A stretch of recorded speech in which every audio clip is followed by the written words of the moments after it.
శ్రీ గురుభ్యో నమః. హరి ఓం. శ్రియకాంతాయ కళ్యాణ నిధయే శ్రీ వెంకట నివాసాయ శ్రీనివాసాయ నిధయ.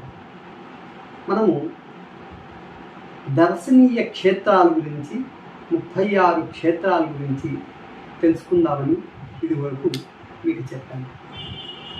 అందులో ప్రథమంగా కలియుగ ప్రత్యక్ష దైవమైనటువంటి వెంకటేశ్వర స్వామి గురించి ఈరోజు తెలుసుకుందాం. మొదట మనము శ్రీ వెంకటేశ్వర స్వామి గురించి తెలుసుకుందాం. ఈ వెంకటేశ్వర స్వామి కలియుగ ప్రత్యక్ష దైవం. అందరికీ కూడా తిరుమల అనగానే గుర్తొచ్చేది 7 కొండలు. ఆ 7 కొండలకు 7 నామాలు ఎలా వచ్చాయి అనేది అందరికీ కూడా చాలామందికి తెలిసిన విషయం. కానీ ఈ క్షేత్ర మహిమలో ఆ 7 కొండలకు చాలా ప్రాధాన్యత కలిగి ఉంది. ఏ పేరు చెప్పినా 7 కొండలవాడ వెంకటరమణ గోవింద గోవింద అని ప్రతి ఒక్కరూ కూడా మనసు తృప్తిగా ఆ 7 కొండల స్వామి దర్శనానికి వెళ్ళినప్పుడు ప్రతి ఒక్కరూ ఉచ్చారణ చేసేది గోవింద నామస్మరణం. ఆ గోవింద నామస్మరణం ముందు 7 కొండలవాడ అనడానికి చాలా ప్రాధాన్యత కలిగి ఉంది. ఆ 7 కొండల గురించి ఇప్పుడు మనకు తెలిసినటువంటి విషయాలు కొంతమందికి తెలియనివి ఉంటాయి కాబట్టి దాని గురించి ఇప్పుడు తెలుసుకుందాం. మొదటిది, శ్రీవారి ఆజ్ఞ మేరకు గరుత్మంతుడు తెచ్చిన పర్వతం పేరు గరుడాద్రిగా మనమందరూ కూడా గరుడాద్రి పర్వతం అని చెప్పుకుంటున్నాం. రెండవది, ఆ మహావిష్ణువు చేత హతమైన వృషభాసురుడు అను రాక్షసుని మహావిష్ణువు సంహరించగా ఆ కొండకి వృషభాద్రి అని నామకరణం జరిగింది. మూడవది, హనుమంతుని యొక్క తల్లి అంజనీదేవి ఆ పర్వత శిఖరములలో తపస్సు ఆచరించగా ఆ పర్వతానికి అంజనాద్రి అని పేరు వచ్చింది. నాలుగవది, కొండపైన తల నీలాలు సమర్పించిన తొలి భక్తురాలి పేరు నీలాద్రి. ఆమె పేరు మీద నీలాద్రిగా కొండకు నామకరణం జరిగింది. చూడండి ఎంతటి దయామయుడు. ఎప్పుడైతే ఆ తన్నీలాలు సమర్పించాడో ఆ భక్తురాలి పేరు మీద కూడా ఒక శిఖరం అనేది పేరు రావడం ఆయన ఎటువంటి దయామయుడో అర్థమవుతుంది. ఇంకొకటి, ఐదవది, ఆదిశేషుడి పేరిటి మీద శేషాద్రి అని పర్వతాన్ని నామకరణం జరిగింది. ఆరవది, వేల్ అనగా పాపాలు, కట అనగా దహించినటువంటిది వెంకటాద్రిగా నామకరణం జరిగింది. ఏడవది, పుష్కరిణి తీరాన తపస్సు చేసిన భక్తుడు నారాయణుని పేరు మీద నారాయణాద్రిగా 7 కొండలకు 7 కొండల నామాలు ఈ విధంగా వచ్చింది. ఈ విధంగా మనము ఆ కొండ ప్రాచుర్యం గురించి వర్ణించడం అతీతం, చాలా అమోఘంగా కూడా ఉంటుంది. పూర్వము ఆ యొక్క 7 కొండలకు వెళ్ళడానికి ఈ కొండల మార్గాన ఆ అడవి తీర ప్రాంతాల్లో డోలీలలో కొండకు వెళ్ళేవారు భక్తులు చాలామంది. పూర్వం కాలినడకన నడవడం, అక్కడక్కడ బస చేయడం, ఆ సత్రాల్లో రాత్రిపూట బస చేసి ఆ యొక్క 7 కొండల వాణి నామ సంకీర్తనలు చేసుకుంటూ ఆ స్వామిని కొలుచుకుంటూ వాళ్ళు తెచ్చినటువంటి బండారాలని స్వీకరిస్తూ రాత్రిపూట దివిటీలు వెలిగించుకొని కూడా అక్కడ రాత్రిపూట బస చేసుకొని ఆ కొండ మార్గాన ఆ కొండల్లో ఆ మెట్టికెలు ఎక్కుకుంటూ ఆ స్వామి దర్శనానికి వెళ్ళడం అది మరోరాని అనుభూతిగా ఉంటుంది. పూర్వం చాలా అనుభూతి పొందిన వారు ఉన్నారు. అందులో అన్నమయ్య ఒకడు. ఆ స్వామిని వర్ణించడం వర్ణాతీతం. అతను తొలి వాగ్గేయకారకుడు.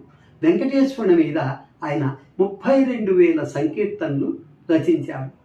ఆయన పాడినటువంటి పాటలు ప్రతి ఒక్కరి నోటా కూడా సులువుగా పాడుకునే విధంగా ఆసు కవిత్వంగా అతను చాలా కీర్తనలు 32,000 కీర్తనలు రచించాడు.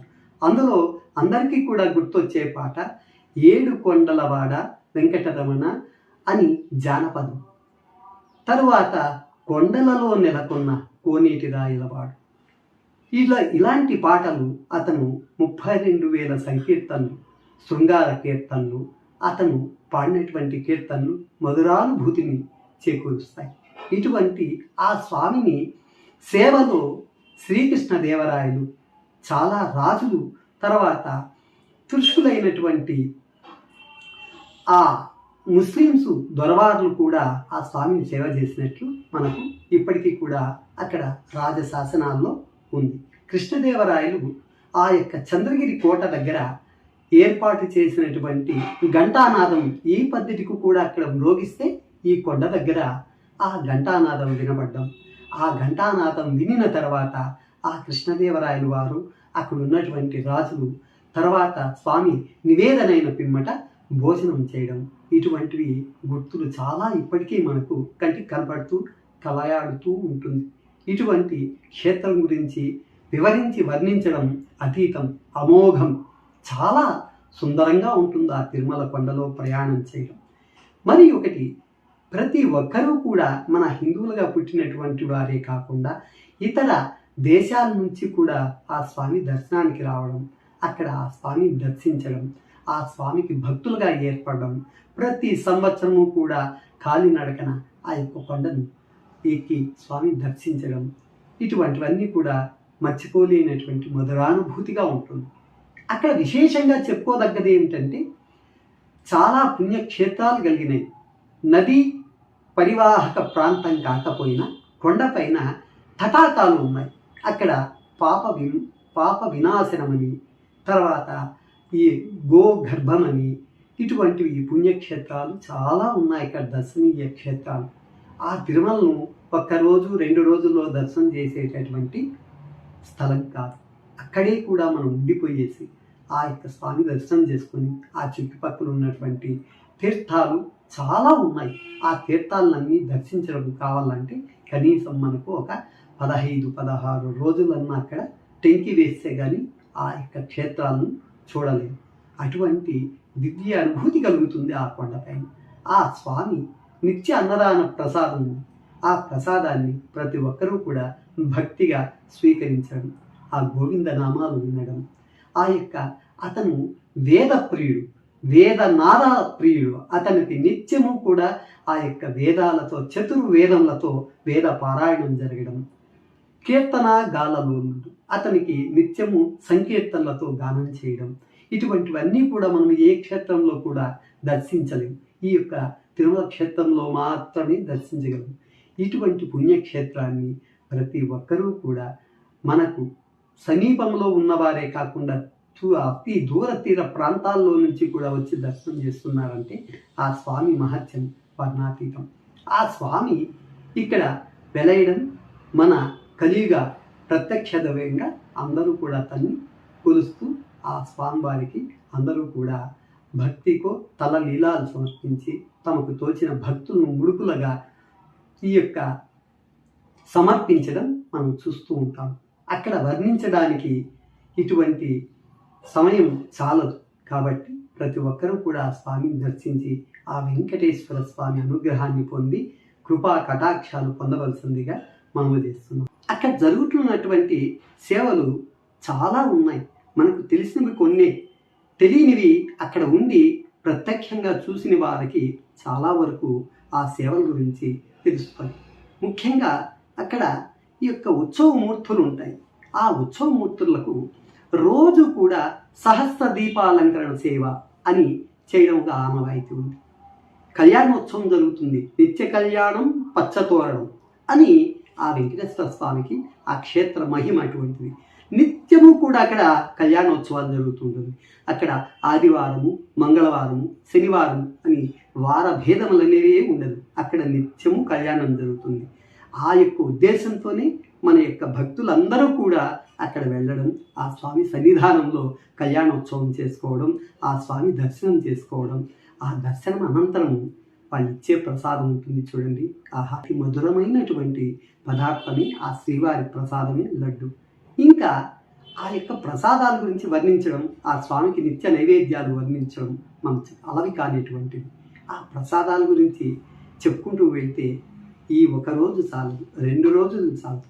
అక్కడ పోటు స్థలం అని ఉంది. అంటే అక్కడ రోజు కూడా ప్రసాదాలు తయారు చేస్తారు. ఆ పోటులో ఆ శ్రీనివాసమూర్తి తల్లి అయినటువంటి వకుళామాత ఆజ్ఞతో, ఆమె ఆజ్ఞ మేరకు రోజు కూడా అక్కడ ప్రసాదాలని వండుతారు. ఆ వండిన ప్రసాదాలని ఆ తల్లి చెంతన ఆ స్వామికి ఏ విధంగా ప్రసాదాలు వండుతారని ఆమె చూపు మేరకు కూడా ఆ ప్రసాదాన్ని వండి ఆ ప్రసాదాన్ని తీసుకువెళ్ళడం, స్వామికి నివేదన చేయడం అదొక మధురానుభూతిగా ఉంటుంది. ఆ ప్రసాదాలు 1 కాదు, 2 కాదు, 3 కాదు, దగ్గర ఒక 50-60 రకముల ప్రసాదాలను వండుతారు. ఏ ప్రసాదానికి ఆ ప్రసాదం దేనికి ఏది కూడా సాటి రాదు. అన్నీ మధురంగా ఉంటుంది. ఆ ప్రసాదాలు వర్ణించడానికి మనకు అలవి కాదు. అటువంటి మహాప్రసాదం ఆ తిరుమల ప్రసాదం. మరి ఒకటి, ఈ యొక్క భక్తులకు ముఖ్యంగా వడ్డీ కాసులవాడ అని ఒక నామకరణం ఆ స్వామికి.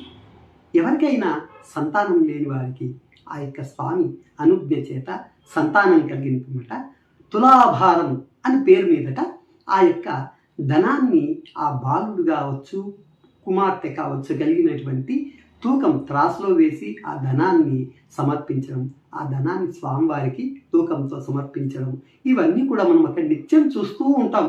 ఆ యొక్క పరకామణిలో ఆ ధనాన్ని లెక్క వేయడం చూస్తుంటే ఆ ధనం 100,000 కోట్ల రూపాయల ఆదాయంతో ఆ స్వామి అలరాడుతూ ఉన్నారు ఈరోజు.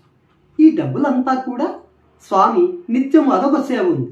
ఆ వడ్డీ కాసుల వాడికి నిత్యం కూడా డబ్బులు లెక్క వేయడం, పరకామణి ఆ లెక్కలు చెప్పడం, ఆ స్వామికి సమర్పించడం కూడా ఒక సేవ ఉంది. ఇటువంటివి చాలా ఉన్నాయి. తర్వాత స్వామివారి దగ్గరలో భోగ శ్రీనివాసమూర్తి అని ఇంకొక ఉత్సవ విగ్రహం ఉంది. ఆ విగ్రహానికి నాడీ సంధానంగా బంగారు తాడుతో ఆ స్వామికి ఉత్సవ మూర్తికి తీగ మాదిరి కట్టి ఉంటుంది చేతి. ఆ తీగ అనుసంధానం అంటారు. మనమంతా కూడా ఈ యొక్క పూజలు హోమాలు చేసినప్పుడు, ప్రతిష్టాపనలు చేసినప్పుడు నాడీ సంధానం అని ఒక విధానం ఉంది. అంటే హోమానికి, ఉత్సవ విగ్రహాలకు, మూల విరాట్కు ఆ యొక్క దర్భతో కానీ లేక పచ్చని దారంతో కానీ నాడీ సంధానాన్ని అనుసంధానం చేసి హోమం చేయడం, ఆ హోమం ద్వారా ఆ స్వామికి ఆ యొక్క పవర్ని మనం అందించడం చేస్తూ ఉంటాం ప్రతిష్టాపన కార్యక్రమాల్లో. అదేవిధంగా ఈ స్వామికి ఆ భోగ శ్రీనివాసమూర్తికి అనుసంధానంగా బంగారు తీగను అమర్చి ఉంటారు. ఈ అమర్చినటువంటి తీగ ఆ స్వామివారికి నిత్యము అభిషేకం చేయడం చాలా కష్టం. కానీ రోజు జరగాలి అభిషేకం అనేది. కాబట్టి ఆ స్వామికి శుక్రవారం ఒక్కరోజు అభిషేకం జరిగితే మిగిలిన రోజు నిత్యం కూడా ఈ భోగ శ్రీనివాసమూర్తికి అభిషేకం చేస్తారు. ఆ భోగ శ్రీనివాసమూర్తిని శయనోత్సవంగా ఆ యొక్క శయనోత్సవంలో స్వామివారిని కూర్చడం, ఈ సేవలన్నీ కూడా ఆ భోగ శ్రీనివాసమూర్తికి జరుగుతుంది. ఈ యొక్క విశేషాలన్నీ కూడా మనం తెలుసుకునే కొద్దీ ఇంకా తెలియని చాలా ఉన్నాయి ఆ కొండలు. తిరుమల కొండ విశేషాల్లో అద్భుతమైనటువంటి కార్యక్రమం జరుగుతాయి. అవి బ్రహ్మోత్సవాలని జరుగుతాయి. ఆ బ్రహ్మోత్సవాల్లో రోజుకొక ఉత్సవం తప్పున ఆ ఉత్సవాలు చూడటానికి 2 కళ్ళు చాలా. వేలాది మంది, లక్షలాది మంది జనాలు చేకూడతారు ఆ యొక్క బ్రహ్మోత్సవాలు. ఆ గరుడ వాహనం మీద ఆ స్వామివారు వస్తుంటే వీక్షించడానికి 2 కళ్ళు చాలు. ఏ యొక్క ఉత్సవానికి ఆ ఉత్సవం చాలా అద్భుతంగా ఉంటుంది ఆ బ్రహ్మోత్సవాలు. ఇది తప్పకుండా ప్రతి ఒక్కరు మనం చూస్తూ ఉన్నాము. ఈ బ్రహ్మోత్సవాలు వీక్షిస్తూ ఉన్నాం. ఇక్కడ ఆ యొక్క తిరుమల క్షేత్రాన్ని దర్శించినటువంటి మహాపుణ్యపురుషులు చాలామంది ఉన్నారు. అందులో జగద్గురువు ఆదిశంకరాచార్యుల వారు ఈ యొక్క క్షేత్రాలన్నీ కూడా పాదయాత్ర చేస్తూ హిమాచల పర్వతాల వరకు కూడా అతను పాదయాత్రను చేశారు. ఆ పాదయాత్ర సందర్భంలో ఈ తిరుమల క్షేత్రాన్ని ఆ ఆదిశంకరాచార్యులు రావడం, ఆ స్వామిని దర్శించడం, ఆయనకు సేవ చేయడం, ఇవన్నీ కూడా జరిగింది. ఇంకొక విషయం, ఆయన అక్కడ శ్రీచక్ర స్థాపన చేశారని చాలామంది చెప్తూ ఉంటారు. ఆ శ్రీచక్ర మహిమ వల్ల ఆ యొక్క ధనాకర్షణ, తర్వాత ఆ స్వామికి అక్కడ ఒక కళ ఇవన్నీ కూడా ఏర్పడిందని మనకు చాలామంది చెప్పడం మనం వింటూ ఉన్నాం ఈ విషయం. ఈ రామానుజాచార్యుల వారు విశిష్ట అద్వైతాన్ని ప్రచారం చేస్తూ తిరుమలకు రావడం, ఆ స్వామివారిని దర్శించడం, అక్కడ పూజాది కైంకర్యాలన్నీ కూడా ఒక ఆగమ శాస్త్ర ప్రకారంగా నియమం పాటించడం, ఆ నియమాన్ని తదేకంగా ఆది నుంచి ఇప్పుడున్నటువంటి జయంగా అందరూ కూడా ఆ యొక్క ఆగమ శాస్త్ర ప్రకారమే వాళ్ళ ఆధ్వర్యంలోనే ఈ యొక్క పూజాది కైంకర్యాలన్నీ కూడా ఇప్పుడు జరుగుతూ ఉన్నాయి. కాబట్టి ఈ యొక్క విశిష్టత గురించి రామానుజాచార్యుల వారు చాలా కృషి చేశారు. అదే కాక ఆ యొక్క రామానుజాచార్యుల వల్ల పరంపరంగా స్థాపించిన పీఠమే తిరుమలలో ఇప్పటికీ ఉంది. వారే ఇప్పుడు ఉన్నటువంటి జియంగాస్. కాబట్టి ఈ యొక్క తిరుమల విశిష్టతను మనం ఎంత పొగిడినా ఎంత చెప్పుకున్నా తనివి తీరదు. చాలా అద్భుతంగా ఉంటుంది ఈ యొక్క తిరుమల లీలల గురించి. కాబట్టి ప్రతి ఒక్కరూ కూడా ఈ స్వామివారిని దర్శించి స్వామి అనుగ్రహం పొందవలసిందిగా మనం చేస్తూ ఓం నమో వెంకటేశాయ.